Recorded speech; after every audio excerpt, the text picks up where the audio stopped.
Hey y'all, we're going to be going over how to increase and decrease in the magic ring. And I thought to start, I'll just go over very quickly how we make that ring.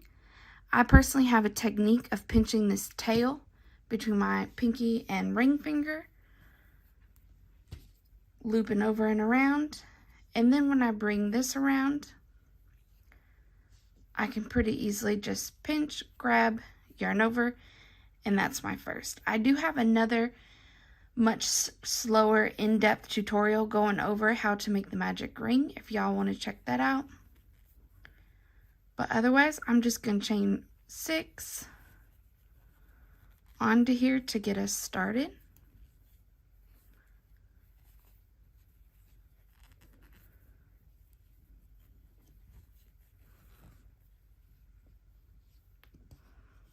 I'm getting kind of sloppy.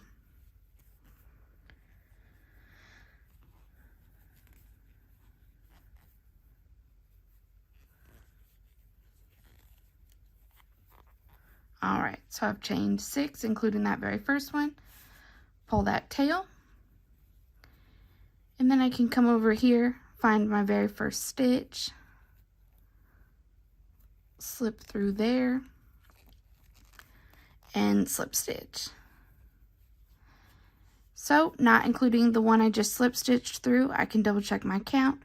1, 2, 3, 4, 5, 6. I'm going to go ahead and mark that 6th stitch, as it is going to get a little bit confusing with the counting, especially as we get larger and larger to keep track. So I like to throw a safety pin in there so I always know what should be my last stitch. As far as starting, we're going to go ahead and go over how to increase in this magic circle or magic ring. Generally, especially when you're starting these, I think with most patterns, you're going to see that you're going to increase in every single one of the loops or stitches just to expand the circle. So the first one we're going to go into is not this guy that we've put the slip stitch through. You can kind of see we have our yarn coming out the back of it. We'll go through this very first one. And to increase, we're going to come in, single crochet, and then we're going to go right back into that same stitch or loop and single crochet a second time. And we will do this for each of our stitches. And we're just doing the first and a second.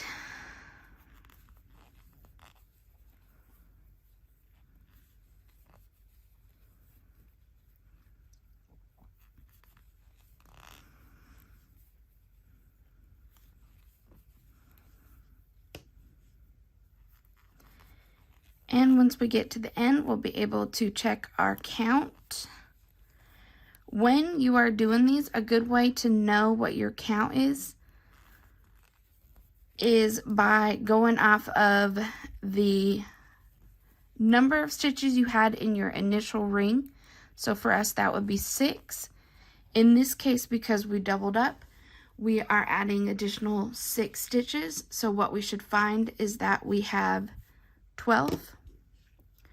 We won't count the stitch we looped through or did a slip stitch through, but we have 1, 2, 3, 4, 5, 6, 7, 8, 9, 10, 11, 12. And again, I would mark this.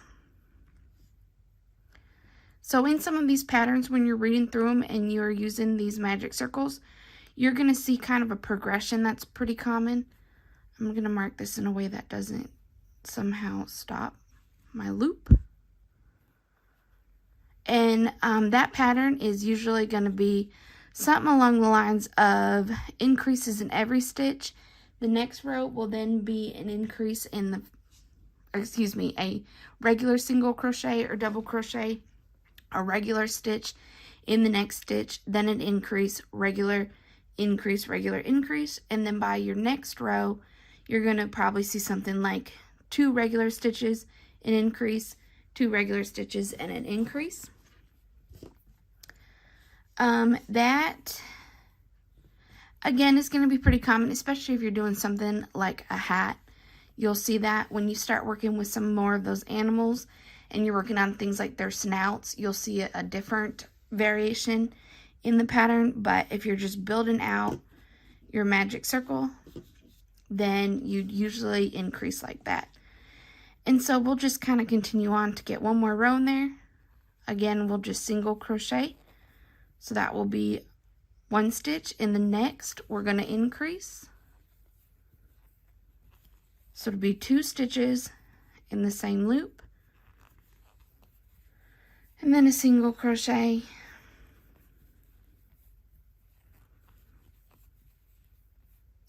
And a double, or excuse me, an increase.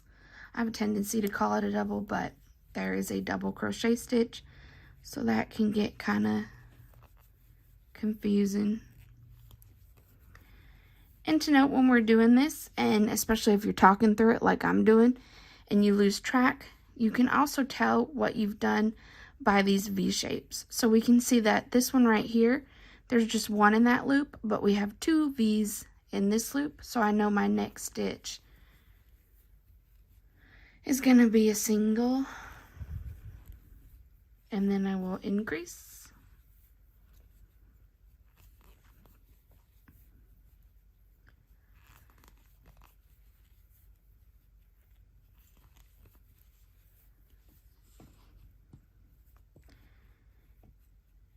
And then also you're going to know that you're keeping that pattern. So I've just put in a double. I'm going to put a single here, and if I started with my single crochet, my last stitch should be the end of my repetition. So in that very last one, and I'm going to pull this guy out because he's right in the way. I'm going to now come in and put a double.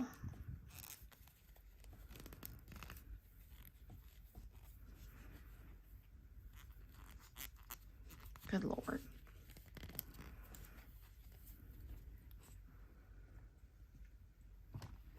All right. And then I wouldn't count this guy who is going to be where I loop.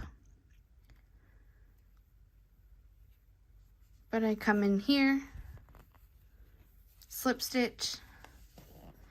And so now, because I've done a single increase, single increase, I should have 12 plus 6, so we should have 18.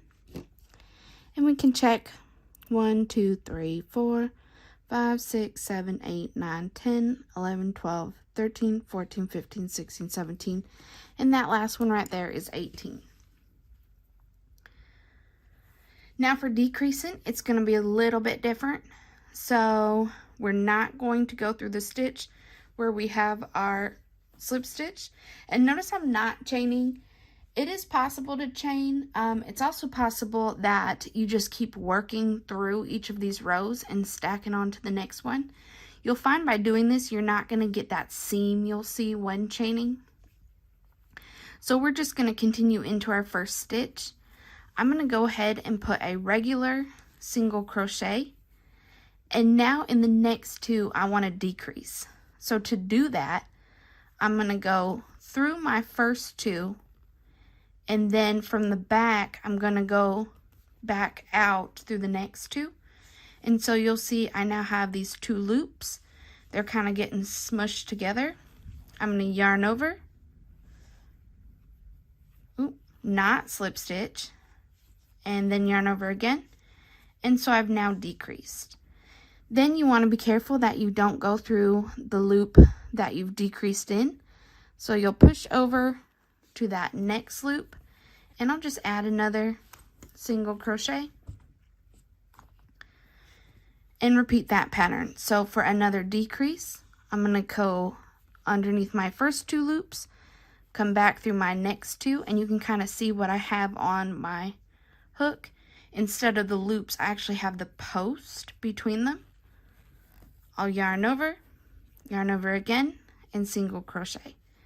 And again, be careful you're not going through the very next opening, because that's actually part of your decrease. So you're going to want to go through the next stitch to complete it. And you can kind of see right away where before we were kind of just building out symmetrically and was also almost laying flat.